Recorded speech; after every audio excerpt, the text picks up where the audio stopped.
Hi, good morning, good afternoon, good evening, wherever you're watching me from. Today is me, your host, and Dr. Precious on Clinical Face. So today we are going to be looking at generalized anxiety disorder or disorders. So generalized anxiety disorders, and I do apologize. I was supposed to have made this video from last week, but I've been so busy at work, and today I've been so busy. See my hair, I was just having a little haircut. So we're gonna be talking about generalized anxiety disorder. How are you doing? I hope you're fine. I hope you are good. So please pay attention, and I believe that you're gonna learn on this as well. And I just want to thank everybody out there that have been watching Clinical Face. Yes, sir. My husband is just calling me sir. He's just coming in to see that my hair is cut. Yes, sir. Well, I never wanted to cut my hair. I just asked my daughter to give me a little trim, and it ended up like this. Okay, all right. So we are on. Sir, I'm on, please. We are on. Yeah, we are on now. So we're going to be talking about generalized anxiety disorder. Please, apology for the little family catch up because my husband just came in. I'm sorry about that. So what is anxiety? So anxiety is just it's not a bad thing. So it's just a normal physiological response to threats or danger. Okay, so anxiety is it could be a normal, and I always like to say that anxiety is a normal physiological response to a particular threat or danger. Okay, so what is the benefit of anxiety? Anxiety sometimes propels us to do something, let's say for example, you're about doing exams. Maybe you're a student. When the pick of the exam comes that you want to do the exam, the preparation is on, and you're going to have exam next week. It's a normal thing for you to have this general anxiety for the exams, and because there's a particular threat coming, because you don't know the outcome of the exam, but all you have to do, the anxiety stimulates you, encourage you, and push you up for you to read more and prepare for the exams. And then you find out that when you prepare enough and then you go into the exam, and once the exam is done, the anxiety goes. So that is what we call healthy anxiety. So, and at some time, when the result comes back, or when it's time for the result to come, I just want to say that normal anxiety, because there's a threat and danger, you have anxiety. The normal physiological response, once you have finished that particular issue, the anxiety comes down, okay? And that's normal. And I was giving an example of an exam. So now, you just go your way, exam is finished, you're happy, you forget about it. But anxiety comes again when they say the result of the exam is going to be out tomorrow. So then you start to have the physiological response to that anxiety that the result is coming. So, and when the result comes, if you did well, everything goes down. So all those things are normal anxieties. Okay. Now, the benefit of normal anxiety, it helps us to prepare ourselves to be able to solve the problem that is coming. But the problem with anxiety that is abnormal anxiety makes you become so excited, but at the end of the day, the anxiety remains. It's not going down. It's not going down from Monday to Friday. Your anxiety level still builds up. It still builds up. So you find out that is unhealthy anxiety. So I want us to be able to differentiate both of them. Healthy anxiety and unhealthy anxiety. Healthy anxiety is push you to do something. It's a normal physiological response. Once that thing is done, anxiety is gone. You're back to normal. Unhealthy anxieties, it pushes you to do whatever you gonna do, but because it's unhealthy, it remains there to cause so many psychological, physical, emotional, and biological diseases. So that's what we are going to be looking at. and see what is the outcome of these anxieties and what can we do to stop being anxious. So I just want to say that as an anxiety, when your anxiety, the good anxiety increases, your performance is better. So, but when the bad anxiety increases, then your mental state is mostly affected. That will result in so many psychological reactions. So, I repeat, when the bad anxiety persists, it results in so many psychological reactions to that anxiety. Number one, it will start to decrease blood flow to your gut. Decrease blood flow to your gut, meaning that you do not have enough blood supply in your gut, which is your intestines. So I want to let you know that anxiety is not something to play about. Unhealthy anxiety, it will cut the blood supply to your gut area. And when you have blood supply cut off from your gut area, it can result in what we call ischemia of the bowels. And when you have ischemia of the bowels, it can result in what we call necrosis, tissues dead in your bowels. And it can result in medical emergency, it can result in bowel obstruction, it can result in so many things. So anxiety can decrease blood flow to your gut, right? And in fact, let me tell you, healthy anxiety as well, suppose that, God forbid, there's fire. You find out that maybe you were about going to use the loo, everything just shut off because of the physiological response with adrenaline at that time to help you to cope. I'm not talking about that one. So I'm looking at the unhealthy one, when you leave it for so long.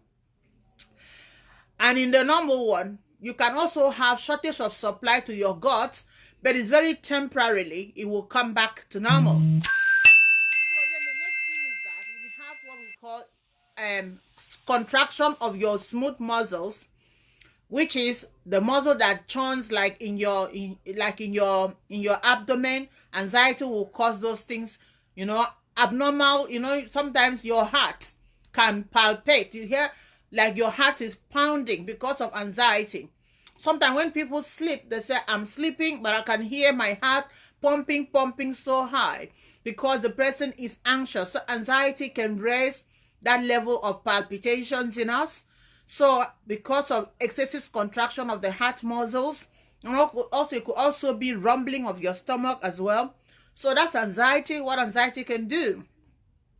And also it can also help to increase blood supply as well to our skeletal muscle. Anxiety can also cause dilatation of our pupil because we feel a threat coming, we feel danger coming. So you find out that your pupils become very dilated at that time.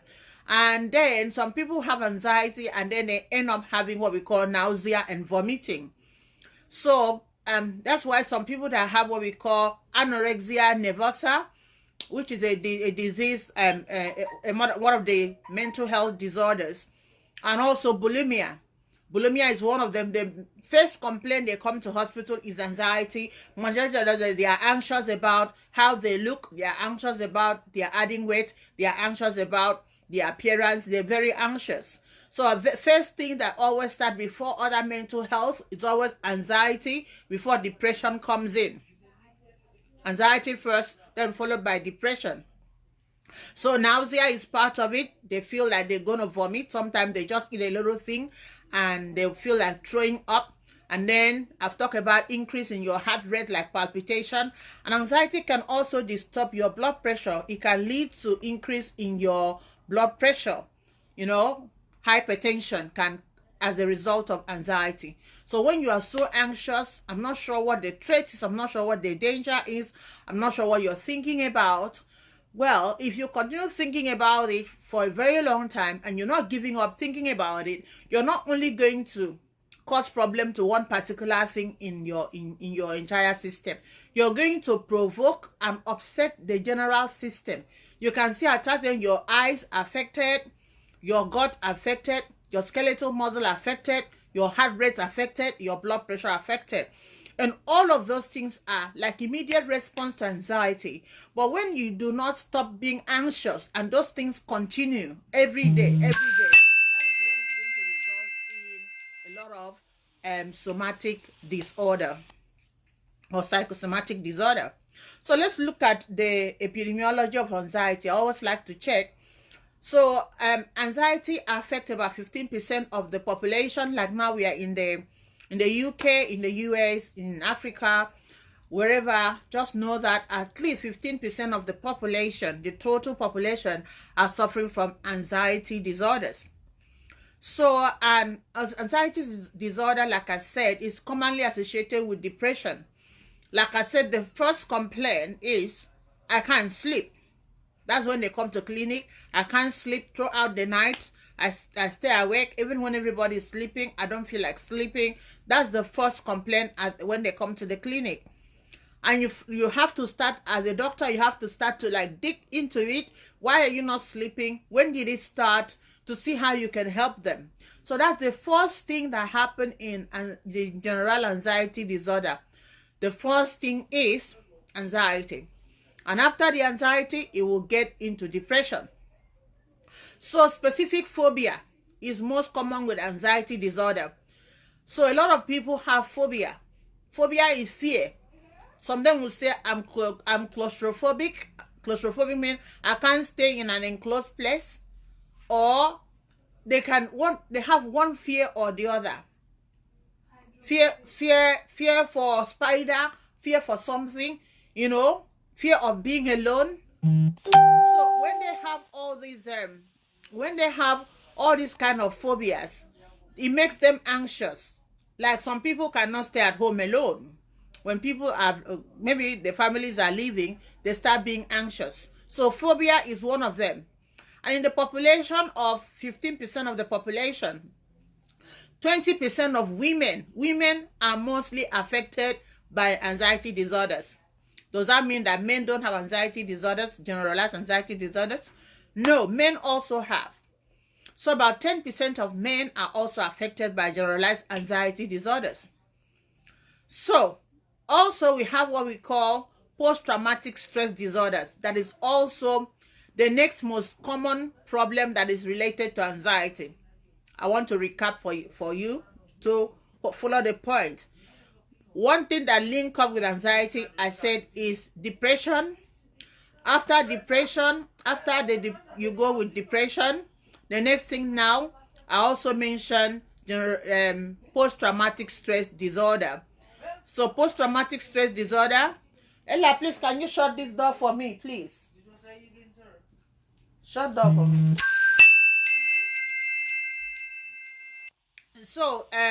So anxiety can link to post-traumatic stress disorder. So, like if somebody had gone to, especially people that has witnessed war, like what is happening now in Ukraine. So, even though they have left Ukraine, those people, majority of the children, young adults that witness this war, they're going to have what we call anxiety disorders. And also they will get post-traumatic stress disorders, whereby they think their soul will start playing back like a movie in their eyes, and then erase the anxiety level, like we have explained earlier, and then they can get into a mental health depression, they can get into psychosis, hallucination, and so many other things. Okay? So people that go to war, or people that have seen their family member died, very traumatically, somebody just died unintentionally, someone just dropped dead. So they get into what we call post-traumatic stress disorder. So, and that could also be as a result of the anxiety that they have. So there are many specific types of anxieties that have been diagnosed. Some of these type of anxiety, the first one is GAD, which is what I'm talking about now, generalized anxiety disorders. And I'm making this particular video on request because 2 people requested this video. That's why I'm making it. So I hope they see it and they share it.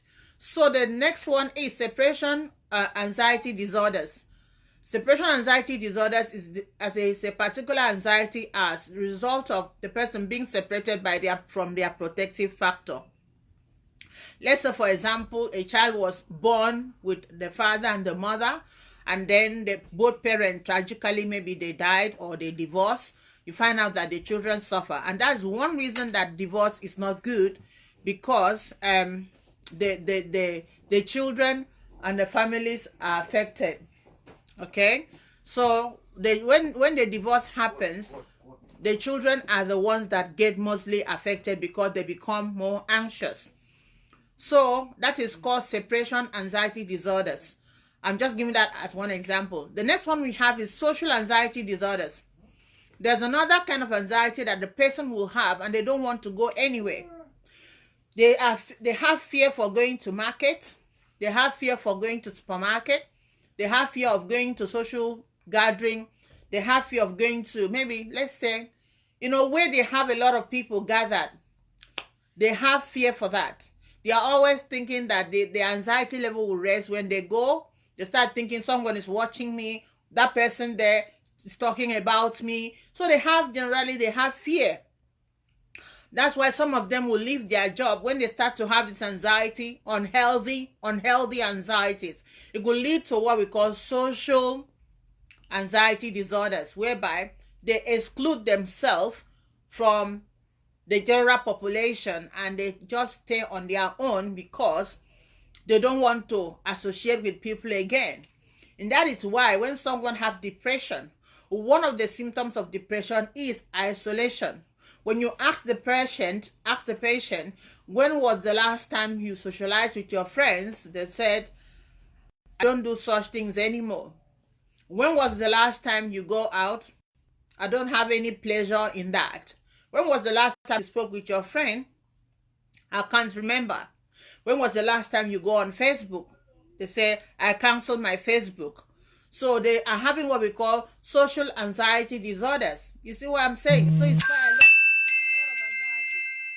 So social anxiety disorders, they will remove themselves from people, and what they used to have pleasure for, they no longer have the pleasure for it again.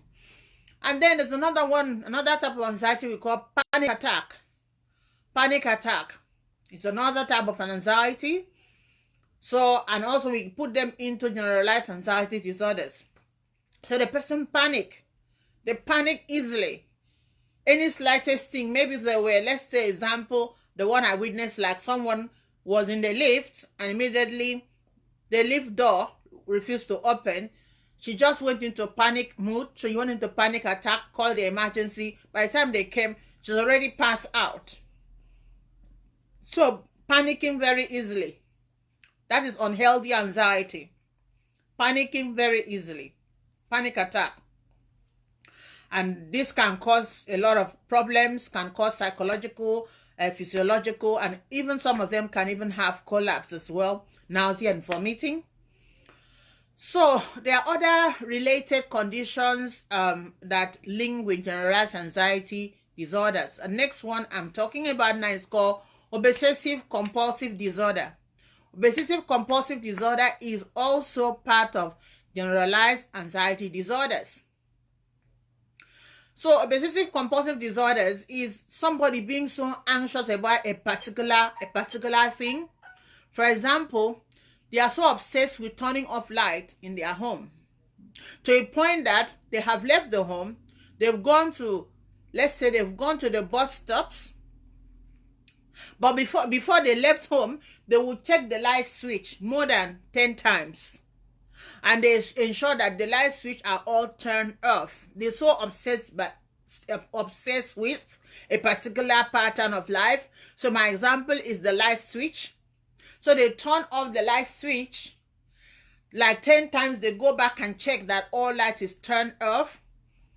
And then when they go to the bus stop, they still left the bus stop and still come back home to still inspect again to be sure that the light will turn off. So it's a very traumatic kind of behavior, obsessive compulsive disorders. Some of them is about hygiene. So they will clean their house like 10 to 20 times a day.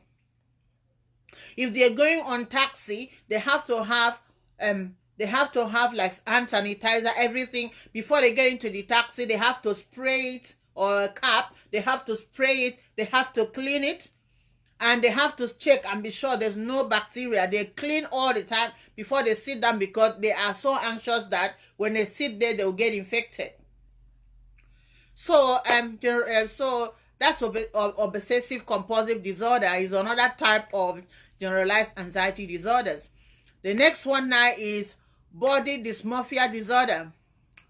That people they don't like what they see in the mirror. What they see in the mirror makes them anxious.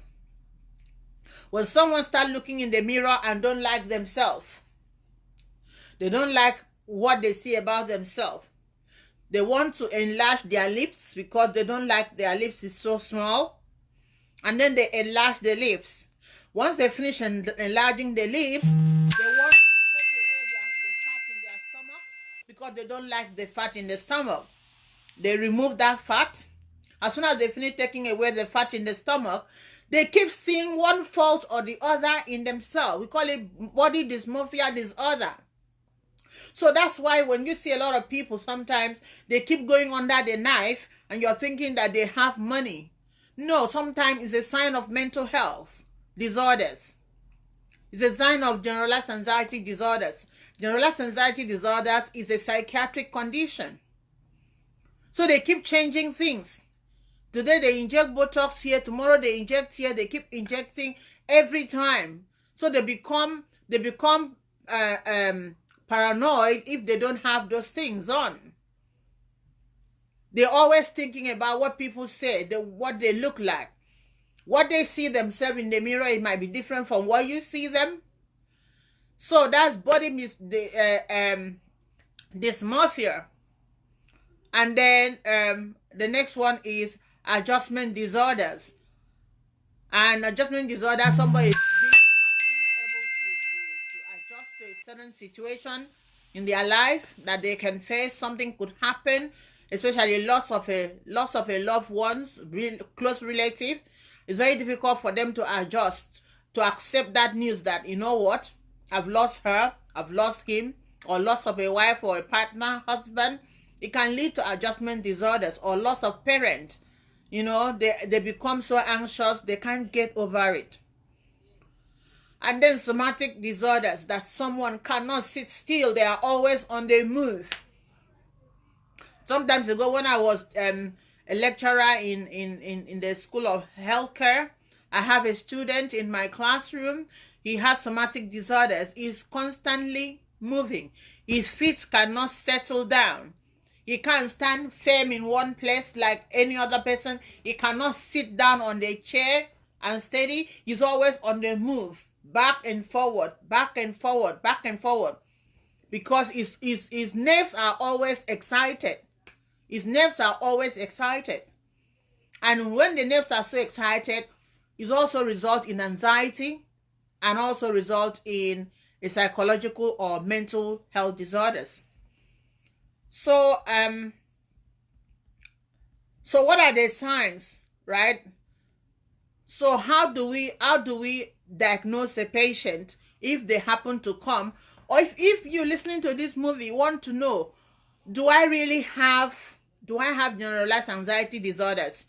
If you want to know if you have it, I will tell you how you can check yourself and see if you have these particular disorders. So there are 6 criteria we use in diagnosing someone with anxiety, generalized anxiety disorders, or we can pick one from all the lists I've explained. So before we say someone is suffering from GAD, they have to meet at least 3 of these criteria must be present before the person will say to themselves that they have generalized anxiety disorders. So pay attention to me. I recap. If you listen to this video and you want to know, do I have or do you have generalized anxiety disorders? There are some 6 criteria we use when we are talking to patients to be able to know if they have it. And I'm going to share it with you now. So you can use it to judge yourself if you have it. And you need to have 3 of them for you to have generalized anxiety disorders. Number 1 is restlessness. Are you restless? So you are going to answer for yourself. you know what restlessness is? Someone that cannot sit down in one place. You cannot relax like this for one day. You're always all over the place. Restlessness. Not settling down. You don't just find a day that you sit down with your family, relax, and have a cup of tea together with your family. You're always restless. When you lie on your bed, you're turning from one end of the bed to the other end of the bed, struggling to sleep. That's number one. If you're restless, that's number one sign of GAD. GAD means generalized anxiety disorders. Number two, fatigue. Fatigue means you are so tired. You are so tired all the time. There are some people that have a particular disease we call polymyalgia. And that is different, although it links here.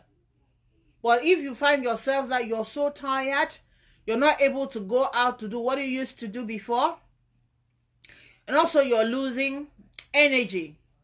You're losing flair for what you used to do. You used to wake up early in the morning, take a shower, dress up, and go to work. Now, you find it difficult to do that. You no longer enjoy going to your work. You feel very tired. You can't raise your hand. You can't raise your leg. Even though sometimes you may be willing to, but you can't get yourself out of bed. That's number two sign, fatigue. Number three, irritability. Generalized anxiety disorders. If you want to know if you have any of these ones that I have said, or the big umbrella of it called GAD, irritability is one of them. Are you irritable? There are some patients that come, maybe they come with their family members, they say you can't even talk to them. When you say one, they will explode. Just one thing, they kick off. Someone that used to sit down and listen to somebody talking, but now she can't listen to anybody talk. Anything you say, everything irritates the person. Any little thing irritates them. So that's a sign of generalized anxiety disorders, irritability. Number 4. So out of this, you need to check if you have, I say I'm going to say 6. If you have 3 out of it, then you can diagnose yourself of having GAD and go and seek help from any doctors that is closer to you. Or if you want to speak to me online, I'll be available to answer questions. Number 4 is poor concentration. For example, someone that have generalized anxiety disorder, if they come to the clinic, you give them this paper and say, can you read from here for me? And they say, if you're aware or cannot tell any go situation on Thursday, apply, they drop it. They can't finish reading just this from here to here. They cannot concentrate. If you give them paper, they cannot concentrate to finish a particular paragraph. If you give them a movie to watch, they cannot sit still and watch that movie up to 5 minutes. They're already fed up of it. So if you're in that category, you know that there's something wrong psychologically and mentally. The next one is sleep disturbances. I tried to mention that a little bit when I was talking about restlessness. When someone comes to clinic and they're having sleep disturbances, is one of the signs of generalized anxiety disorders. Because it could be a sign of depression, it could be a sign of PTSD, it could be a sign of so many agoraphobia, it could be a sign of anything under this GAD umbrella. So they can't sleep. They sleep 1 hour, they are up. They try to sleep again. They struggle to sleep. If you're watching me, can you give me some thumb up, please, to encourage me that someone is watching me? Because I can't see on the screen if there's anybody listening to me. I'm not able to see for some reason. I can't see. I'm not sure if anybody is online. If you're online, please say hello. I saw somebody. Oh, okay. I saw my sister here. Darling sister here. Thank you. It's a lovely haircut. Thank you so much. Don't mind the haircut. Please, if you are online watching me, please, can you just send a little message so I can say hello to you? So the next thing I was saying is sleep disturbances. And the next one now is muscle tension. So a lot of people will come to hospital and said, I have muscle cramp. When I'm sleeping, I could hear my muscle pulling. If you hear your muscle pulling, you're anxious. What is that thing that you are anxious about? It's time for you to give it up. Otherwise, from that muscle pulling, it's going to get to sleep disturbances, restlessness, and fatigue. And then you go down the other side.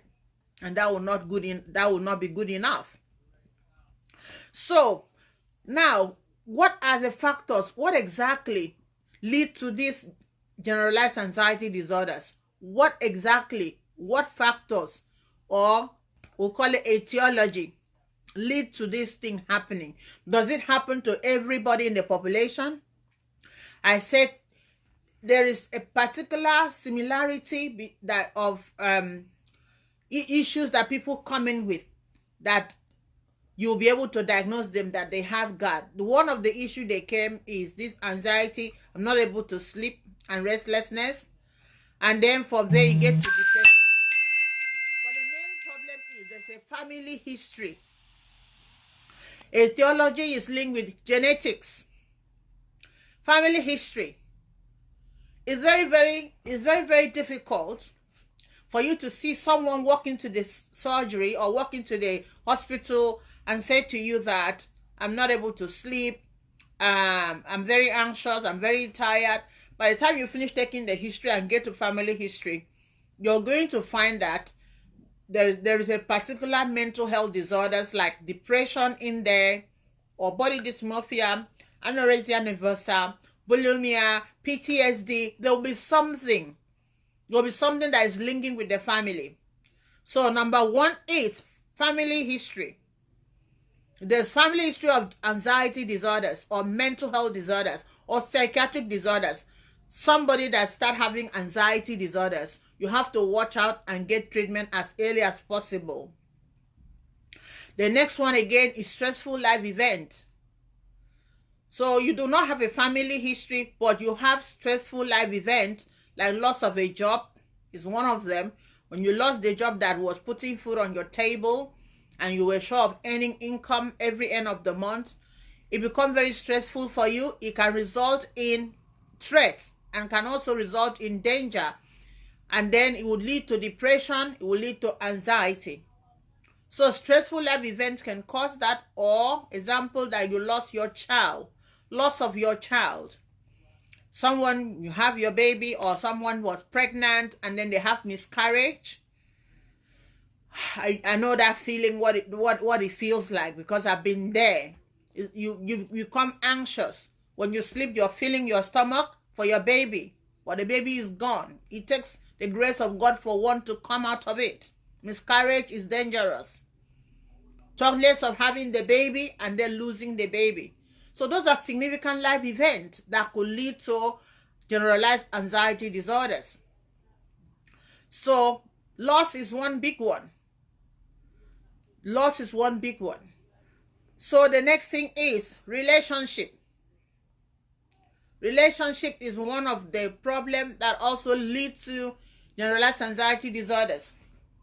You have a boyfriend, the boyfriend left you. You have a girlfriend, the girlfriend left you, and that results in anxiety level. Or maybe you were in a relationship, you were being proposed to, someone said, I'm going to marry you, and then you had confidence in them, but towards the time that you're supposed to get married, the wedding was called off, and from that time your anxiety level raised, and you now get into mental health disorders. You now get into depression. So, and from depression you can get into psychosis of schizophrenia and hallucination, and things start going down. I call them Waterloo. Start going to Waterloo. So, and also not having friends. Not having friends can also be a source of anxiety disorder. Also a etiology that every time you don't have a good relationship with people, you don't have nobody to talk to, you don't have nobody to call, because you always feel that anywhere you go, people are judging you, and that could cause anxiety disorders. So I've said to you, genetic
I'm I coming. have started to cook it.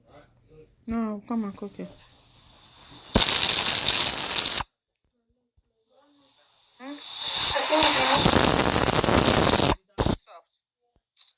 put it on the fire. I have started to cook it. No, come and cook it.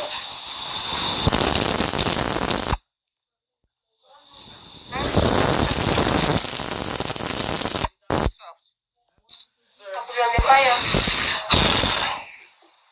I have started to cook it. No, come and cook it. You just talk now. What's happening? What happened? I don't know. I was just doing and the thing just cut. Go on your laptop and check it. That is your account.